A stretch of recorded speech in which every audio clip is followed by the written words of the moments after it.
Exercise 7.4 का 5th question है, NCERT class 9 का।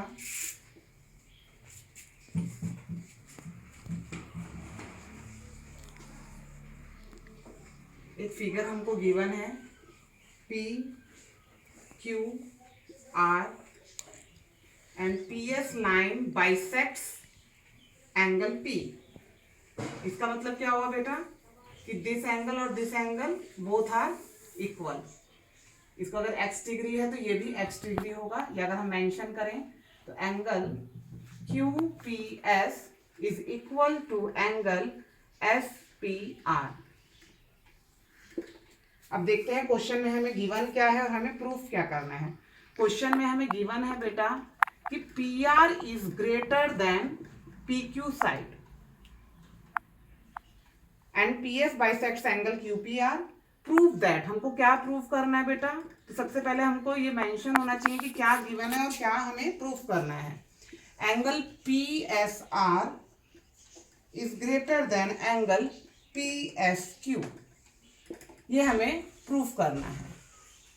गिवन हमें ये है, तो मैंने बताया ही है तुमको कि अगर किसी ट्रायंगल की P R is greater than side P Q, तो which one angle is greater and which one angle is smaller. तो अगर पी आर हमारी साइड ग्रेटर है तो angle Q is greater, and P Q side हम अगर हमारी smaller है तो एंगल आर क्या रहेगा हमारा? स्मॉलर। यानी अगर इस चीज को अगर हम लिखें तो angle P Q are is greater then angle P R S. अब हमको ये प्रूफ करना है कि जो एंगल क्यू पी, हमें क्या प्रूफ करना है? Angle P S are is greater then, ये हमें प्रूफ करना है। तो अब हम क्या करेंगे बेटा? In triangle P Q S and in triangle P S R, इन दोनों ट्राइंगल में अगर हम कंपैरिजन करें तो इस ट्राइंगल में ये 3 एंगल बन रहे हैं। कौन कौन से वो 3 एंगल बन रहे हैं बेटा? Angle P S Q plus angle S Q P plus angle Q P S, और तीनों एंगल का सम क्या होगा बेटा? 180 डिग्री। अब in triangle P S R, in case triangle P S R, angle P R S plus angle R S P plus angle S P R, इन तीनों angle का भी सम क्या होगा? 180 डिग्री। अगर इन तीनों का सम 180 डिग्री है, इन तीनों एंगल का सम 180 डिग्री है, तो हम क्या कह सकते हैं कि ये 3 एंगल्स और ये 3 angles both are equal to each other. तो इस चीज को हम लिख देंगे, angle P S Q plus angle S Q P plus angle Q P S equal to angle P R S plus angle R S P plus angle S P R. ऐसा इसलिए किए हैं क्योंकि इन तीनों का सम भी 180 डिग्री है, इन तीनों का सम भी 180 डिग्री है, तो both are equal to each other. अब हम अगर इसमें कंपैरिजन करें तो हमें क्या गिवन है बेटा? Q P S is equal to S P R. तो जो क्यू पी एस है वह इक्वल है पी एस आर के। क्यू पी एस, तो एंगल एस पी आर ये है हमारा, और एंगल क्यू पी एस, यहाँ मैंने angle P S Q P and Q P S, sorry बेटा ये क्यू पी एस है, ये क्यू पी एस है ना। तो ये angle Q P S both are equal, तो जब ये इक्वल है तो ये आपस में क्या हो जाएंगे बेटा? Cancel out.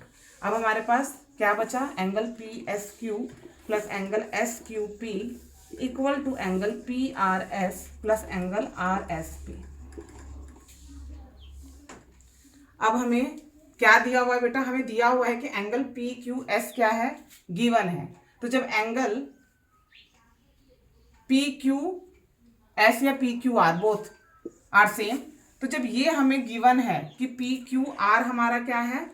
बड़ा है, तो P Q R equal to angle P Q S भी लिख सकते हैं उसको, angle P Q R equal to angle P Q S, इसको हम ऐसे भी मेंशन कर सकते हैं। तो अब अगर इसमें हम कंपैरिजन करें बेटा, तो अगर हम देखें कि जो पी एस क्यू है और जो पी एस आर है, और अब बात करें हम एस क्यू पी की, S Q P and P R S, तो एस क्यू पी क्या है बेटा, एस क्यू पी क्या है, ग्रेटर है, और ये क्या है बेटा, पी आर एस क्या है, स्मॉलर है। तो अगर एज ए मैं तुमको नंबर फॉर्म में समझा रही हूँ, अगर 23 प्लस यहाँ पे कुछ नंबर है और इक्वल टू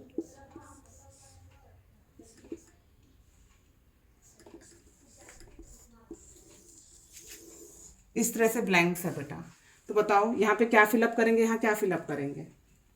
तो अगर ये बोथ आर इक्वल है तो वी नो दैट इस ब्लैंक में 15 आएगा और इस ब्लैंक में 23 आएगा, क्योंकि both digits are equal to each other.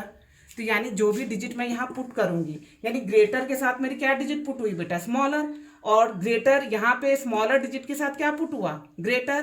तो मैं कह सकती हूँ कि 15 इज स्मॉलर देन 23। यही चीज यहाँ पे अप्लाई होगी बेटा, ये मैं तुमको समझाने के लिए बोली थी ऐसा। तो अब अगर मैं बोल रही हूँ कि अगर ये ग्रेटर है और ये स्मॉलर है, तो अब तुम बताओ अगर ये ग्रेटर है, ये स्मॉलर है और ये दो आपस में बराबर हैं, तो एंगल पी एस क्यू क्या होगा, angle P S Q smaller than angle R S P हो जाएगा, या फिर पी एस आर।